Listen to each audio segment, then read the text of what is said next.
नमस्कार, मैं हूं करमवीर और आप देख रहे हैं फॉलो अप। आज 29 फरवरी है, यानी लीप वर्ष, जो हर चौथे साल आता है। क्या आपको पता है कि अपने देश के एक प्रधानमंत्री भी 29 फरवरी को ही जन्मे हैं?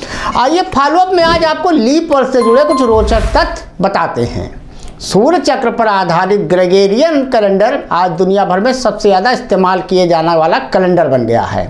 हालांकि 15 अक्टूबर 1582 को पोप ग्रेगरी 13वें द्वारा यह पक्का करने के लिए कि इसे शुरू किया गया कि क्रिसमस हर वर्ष 25 दिसंबर को ही पड़े।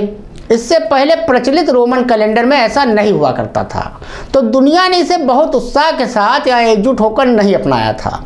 अलबत्ता बाद में अलग अलग देशों ने अलग अलग वक्त पर कुछ अपनी सुविधा तो कुछ ब्रिटिश साम्राज्य के विश्वव्यापी प्रभुत्व के चलते इसे अपनाया और आधिकारिक दर्जा दिया।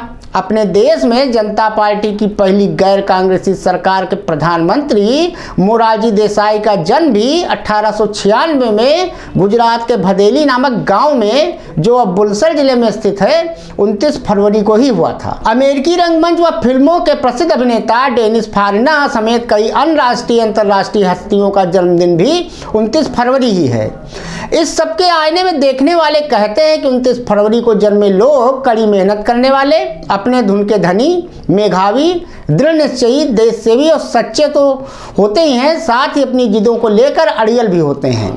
मोरारजी देसाई के उदाहरण से इसे यूँ समझ सकते हैं कि 1930 में महात्मा गांधी द्वारा शुरू किया गया देश की आज़ादी का संघर्ष अपने मध्य में था, तो मोरारजी ने ब्रिटिश न्याय व्यवस्था में विश्वास खोया, तो सरकारी नौकरी छोड़कर उसमें भाग लेने के निश्चय में कोई असमंजस नहीं किया। उनके अनुसार यह एक कठिन निर्णय था, लेकिन उन्होंने कहा कि मैंने महसूस किया कि यह देश की आज़ादी का सवाल था। परिवार से संबंधित समस्याएं बाद में आती हैं और देश पहले आता है। बहरहाल मोरारजी के नाम उनके जन्म से जुड़े कई रोचक प्रसंग दर्ज हैं। अपने राजनीतिक जीवन में लंबे उतार चढ़ाव देखने के बाद 24 मार्च 1977 को उन्होंने देश के प्रधानमंत्री का पद संभाला, तो 81 वर्ष के उस समय वो थे। एक अवसर पर पत्रकारों ने उनसे जब पूछा कि उनकी उम्र के कारण कहीं उन्हें प्रधानमंत्री पद के दायित्वों के निर्वहन में कोई असुविधा तो नहीं होती, तो उनका जवाब था, नहीं, इसका तो सवाल ही नहीं उठता। अभी मैं बूढ़ा ही कहाँ हुआ हूँ, मैंने तो देश के नौजवानों जितने ही जन्मदिन मनाए हैं, कुल जमा 20 या 21, क्योंकि मेरा जन्मदिन हर साल नहीं आता। दिलचस्प तथ्य यह है कि हर चौथे साल के चक्कर में वो 24 मार्च 1977 से 28 जुलाई 1979 तक 2 साल से ज़्यादा प्रधानमंत्री पद पर रहने के बावजूद अपना एक भी जन्मदिन नहीं मना पाए, क्योंकि उन सालों में एक भी लीप ईयर नहीं था। इसके चलते 29 फरवरी आई ही नहीं। लेकिन 1964 और 68 के 2 बार वित्त मंत्री के तौर पर उन्होंने देश का बजट अपने जन्मदिन के अवसर पर ही पेश किया था। उनके नाम सबसे ज्यादा 10 बार देश का बजट पेश करने का रिकॉर्ड भी है। ज्ञात हो कि तब फरवरी की पहली नहीं आखिरी तारीख को आम बजट पेश किया जाता था। अपने देश की बात करें तो गुलामी के दौर में तत्कालीन ब्रिटिश सत्ताधीशों ने 1752 में इस कैलेंडर को लागू किया और तभी से यह देश का आधिकारिक कैलेंडर बना हुआ है। हम जानते हैं कि इस कैलेंडर के सारे महीनों में बराबर दिन रात नहीं होते। जनवरी, मार्च, मई, जुलाई, अगस्त, अक्टूबर और दिसंबर में 31 दिन होते हैं, जबकि अप्रैल, जून, सितंबर और नवंबर में 30 और फरवरी में 28, जो हर चौथे साल 29 दिनों में बदल जाते हैं। इस लिहाज से फरवरी की 29 तारीख इस कैलेंडर की दूसरी सभी तारीखों से अलग यानी निराली होती है, क्योंकि यह हर साल नहीं बल्कि हर चौथे साल आती है। 4 से पूरी तरह विभाजित होने वाले कैलेंडर में हर चौथे साल इसकी व्यवस्था के पीछे एक बड़ा खगोलीय कारण है, यह कि पृथ्वी को सूर्य का एक चक्कर लगाने में 365 दिन, 5 घंटे, 48 मिनट और 45.51 सेकंड लगते हैं। उसके इस एक चक्कर की अवधि ही एक सौर वर्ष होती है, लेकिन सुविधा के लिहाज से आम सौर वर्ष 365 दिन के ही बनाए गए हैं। बाकी अवधि हर चौथे साल लगभग 24 घंटे यानी एक दिन में बदल जाती है, तो उसे उस साल की फरवरी में जोड़ दिया जाता है।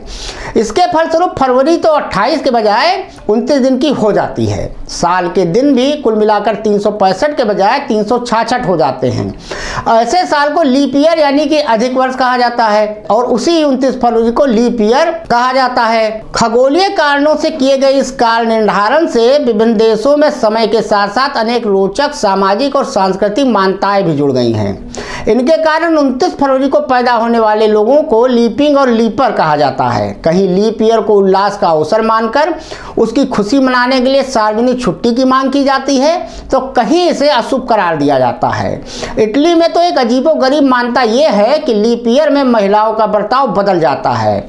ऐसी ही एक मान्यता के चलते मिस्र में अनेक युगल लीप ईयर में शादी ही नहीं करते। दूसरी ओर डेनमार्क में लीप ईयर में कोई पुरुष किसी महिला को ठुकराता है तो उसे अपने 12 जोड़े ग्लव्स यानी दस्ताने देने पड़ते हैं। एक मान्यता का यह अंधविश्वास यह भी है कि 29 फरवरी को पैदा होने वाले बच्चे पराक्रम, अध्ययन और आविष्कार की दृष्टि से विलक्षण, प्रतिभा संपन्न और अद्भुत हुआ करते हैं। इसे अंधविश्वास कहना ही ज्यादा उपयुक्त लगता है, क्योंकि अभी तक इस संबंध में कोई प्रमाणिक वैज्ञानिक अध्ययन उपलब्ध नहीं है। लेकिन कई लोग इस दिन जन्मी कुछ शख्सियतों के योगदान का उल्लेख करके इसको बल प्रदान करते हैं। मिसाल के तौर पर 1792 में 29 फरवरी को जन्मे भ्रूण विज्ञानी कार्ल अर्नेस्ट वान वेयर ने 1827 में स्तनधारी प्राणियों के अंडाणु की खोज कर दुनिया से अपनी प्रतिभा का लोहा मनवाया था। उन्होंने उसे उत्तकों की परतों से भ्रूण के विकास के बारे में भी बताया। इसी तरह आधुनिक पनडुब्बी के जनक आयरिश अमेरिकी वैज्ञानिक जॉन फिलिप हॉलैंड भी 1840 में 29 फरवरी को ही पैदा हुए थे। 1898 में उन्होंने पानी के अंदर संचालित अमेरिका का पहला हॉलैंड नामक जलयान बनाया था, जबकि 1860 में हरमन हुल्लेरिथ ने इसी दिन सारणी मशीन का आविष्कार किया था। तो कुल मिला के आज 29 तारीख है, 29 फरवरी है। आपको जैसा कि बताया गया, हमारे देश के पूर्व प्रधानमंत्री मोरारजी देसाई इसी दिन पैदा हुए थे। इसे कई लोग शुभ मानते हैं, इस तारीख को कुछ लोग अशुभ मानते हैं, अपनी अपनी सोच हो सकती है। लेकिन आज चौथे साल 29 फरवरी एंजॉय कीजिए, और जो लोग आज पैदा हुए हैं उन्हें जन्मदिन की शुभकामनाएं। धन्यवाद।